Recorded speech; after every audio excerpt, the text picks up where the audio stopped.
Mình là Phi Anh và đây là The Token Show tại GM Việt Nam 2024. Hãy cùng mình gặp gỡ và trò chuyện với những nhà đầu tư tại sự kiện này nhé.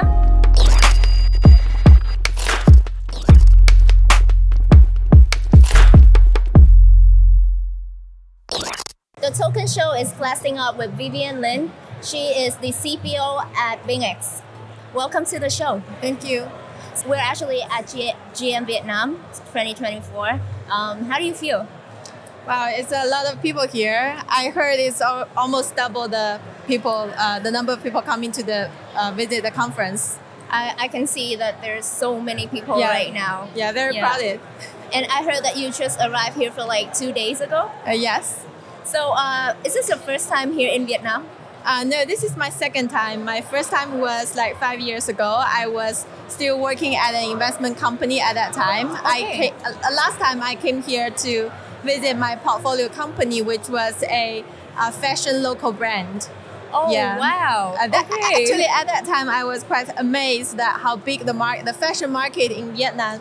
But yes, 5 years later, now my second visit here, you find, wow, it's a crypto center.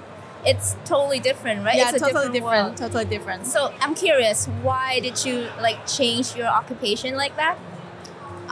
Okay, I actually spent almost 10 years in investment banking. I see. Trading commodities, equities, and all those like traditional financial asset classes. But coming to 2020, it's really around the pandemic time. I feel I want to do something more challenging, creative. Mm-hmm. That is when cryptocurrency and blockchain industry naturally caught my attention. Then I decided to make the move. Was it like the bull run like back then for you, or you were like so attractive to the technology? Yeah. I'm always a technology fan, and I bought my first Bitcoin in around like 2018, something like that. So at that time, after that, I actually follow blockchain industry quite closely. Walk me through BingX. Okay, well, BingX is a trading platform.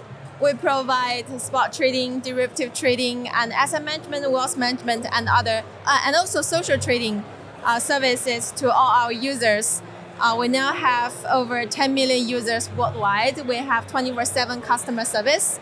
And this year, we just had our 6th anniversary. Congratulations. Thank you. The early one. No. Yeah, and we recently announced our global expansion strategy. So we're targeting to providing more user-friendly, innovative solutions to all our users and communities. At the same time, we will seek for partnership, not only within crypto industry, but also across different industries. We want to find a top-notch partner to work with to enhance the overall experience our user with us.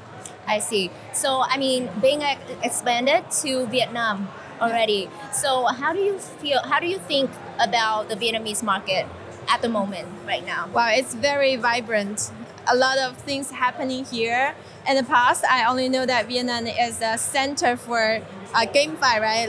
GameFi it summer. was huge back 2021 as I remember. 2021. But now I see Vietnam market already evolve as a more comprehensive. We have infrastructure projects. We have the chains, layer 2, layer 1, and we have like so many things happening here. So it's not only limited to GameFi, but also DeFi and also infrastructure. So I think here, like the market here is very promising. I think I met like the CEO of Manta. Wow. Yeah, so he was looking for builders here in Vietnam. Yes. And they're like holding like they're doing like different side events. So that's how like you guys get together and then you find each other and then connect. Yeah, right. And also you probably can find the best, maybe one of the best programmers here, engineers here, and the wage is comparatively low, but still keep a very high standard in terms of coding and engineering. So I think this is the market will be like suitable for especially those new projects. I really looking forward to more attractive, more promising project coming from Vietnam market. I saw you mention XC Infinity. And then there's also, I know Kuiper Network is some of like the projects that are like prominent project of Vietnam's. Yes. So what are your thoughts on the Vietnamese blockchain project, maybe compared to, more of a global landscape? Okay. Yeah. Okay, I think different regions have developed their own characteristics. And for now, I think Vietnam market, we actually see a lot of like very innovative, the application layer of projects coming from this market. Like 2 months ago, I went to the Paris Blockchain Week. The vibe in Europe is totally different. In Europe, people are talking about fiat currency, on-ramp, off-ramp. For example, Singapore or Hong Kong, people are talking about exchange business. Like you can tell, right? The big, maybe the few of the top exchange, they are rooted in Hong Kong and Singapore. So that's why there's more atmosphere, more vibe on exchange business out there. So it varies from different country. Yes. So how about Vietnam? What did you hear them talking? Yeah, I think Vietnam is more dynamic.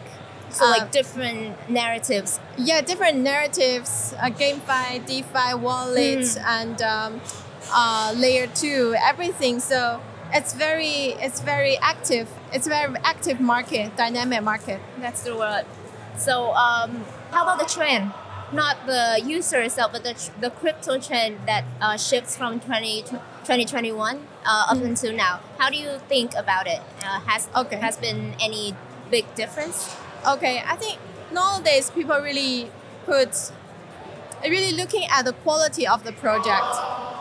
In last DeFi summer or GameFi summer, we see a lot like immature project emerge but still receive a lot of popularity at that time. But nowadays, I think people need to pay more attention about like how those projects can really contribute to their user, make their user happy or make money for their user.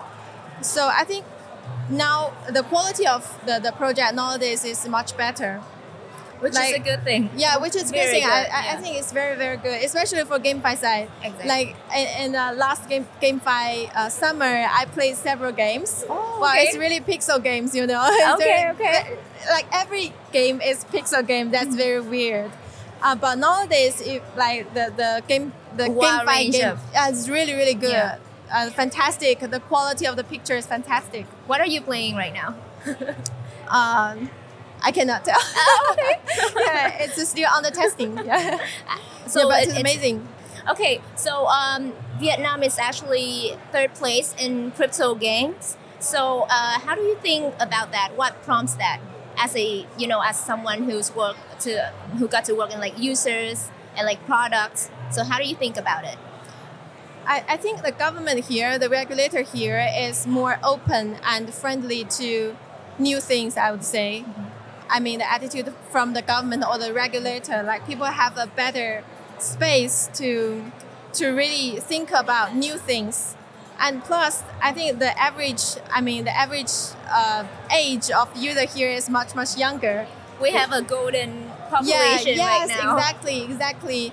That's also a very important factor that's like an advantage for us. Yeah, very a great advantage actually, because like crypto, such a complex, compact concept to understand, right? It has direct to the youngsters, I suppose. But there be like other age that they really like the blockchain and stuff. But I think for youngster, they get more time to learn. Yeah, and young people, they like GameFi, they like DeFi, they like all those things. But like in Europe, because like the user age is relatively a little bit older in Europe, and people in Europe talking about regulation, talking about like wallet, talking about layer 0, layer 1, or like more fundamental technology perspective things. So I think both of the two concepts are important, but both of them are very important to the overall crypto industry. And the builders. I mean, in Vietnam, the regulation has not been, the most clear for Yeah. for the people to be the guidance for them, so that they can use. So do you think that actually a very important factors to improve our blockchain ecosystem, blockchain market? I think it's good and bad. Maybe An example. I think unclear regulation is good and bad. The good side is because there's no clear regulation, so people are more freely to create new concept, right? Create new project because there's no guidance. As long as they are doing something good, ethically good, then that's a good thing. But without a clear regulation, actually for us like BingX, who is already like operating a comparatively big platform, we always seek for more certainty and more clear guidance before we really put in resource to develop a market. So that's why BingX is very active in working with regulatory bodies in Vietnam to discuss about potential compliance adoption and compliance progress, how we can operate our business like in line with what regulator expected us to do here. So I think regulation is super important for us, but maybe for the project team, they feel okay, it's a open environment so that they can be more innovative. I see. So for all of that, maybe a fun question. How about 5 to 10 years for blockchain? How do you think it's gonna change? Wow, it's hard. And any expectation first for blockchain in the future? Okay, you know what? I recently looking at the integration of AI technology and blockchain technology. It has been a very popular narrative these days. Yes, it has been very popular narrative, but to be honest, I didn't see much meaningful progress in that space because that's super difficult. Why super difficult is AI technology handling a large volume of data, but blockchain technology, to some extent, we sacrifice the efficiency for the security, right? You put everything on a block on chain, etc. So how to make these two sectors merge and work together is a huge topic. And I'm looking forward there one day that these two sides can work together. Then maybe we can just send a blockchain-based AI robot to work for us. Okay, I mean, it can't be. It can be. But why not? Long right? shot. Maybe, I don't know, 50 years? I don't know, but I think the fun part about technology industry is that you never know what's going to happen next What if year. tomorrow you're going to what hear if something? Tomorrow? Yes, exactly. Right. Exactly. So, glad to be here. So, well, when you were talking about AI, people and like for BingX, users focus on, I think users, they really care about security. They're scared of being scammed and fraud, especially like people in Vietnam, right? They just got exposure to the market. Yes. So they would be afraid of it if they get any scam. So what are your strategies to actually help them get through that? Okay, I think this is where BingX or the CFI platform like BingX can step into to add value to user. One thing is that we pay a lot of attention in educating our customer, educating our user. We will send like blog almost every day to describe the new concept, to introduce the new technology. And on the back end, on our infrastructure perspective, we adopt AI strategy and some other kind of most advanced technology to enhance our security system. Now we can monitor user activity almost like promptly and figure out or get alert if there's something we think speculative happening on the platform, and we'll step into to stop that before it truly make material harm for to users' account. This is something that we put a lot of resource into building. Yeah. Okay, there'll be like a scenario for you. A person with $400 saving. So what will be the advice from you to them if you got to advise them? Okay, actually, no matter the investable amount is big or small, I always promote diversification, especially in crypto industry where the volatility is very high. That means it's if you like put all your money into a meme coin, it go to zero maybe in one day. So it's always important to keep part of your portfolio within stable coins.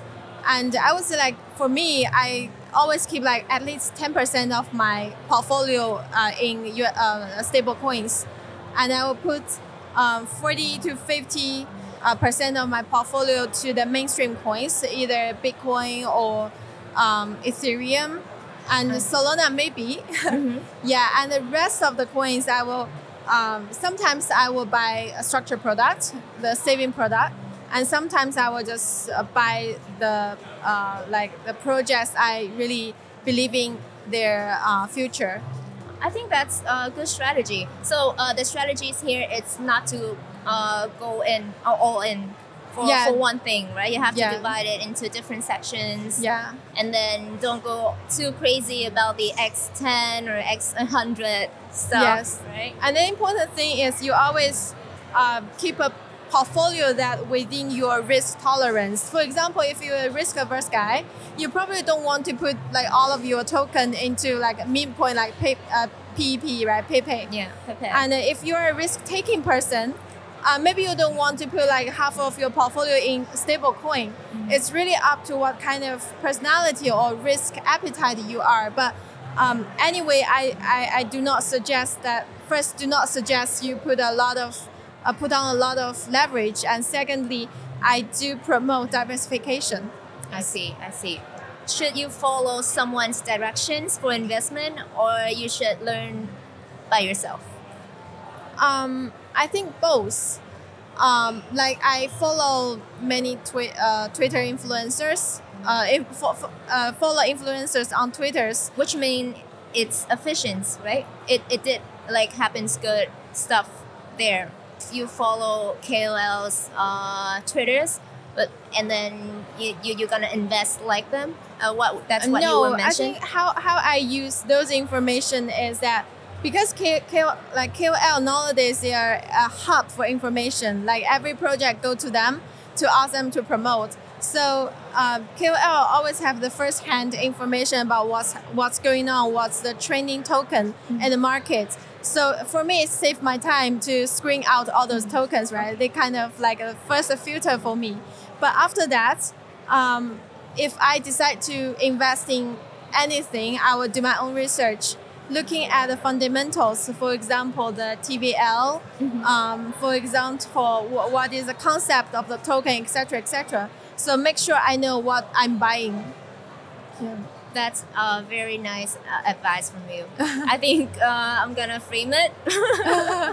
But yeah, thank you so much for all the advice, for all the great information. Thank you, Vivien, for being here today. I hope that we can talk more in maybe next GM. Okay, sure. Thank you very much. Thank you.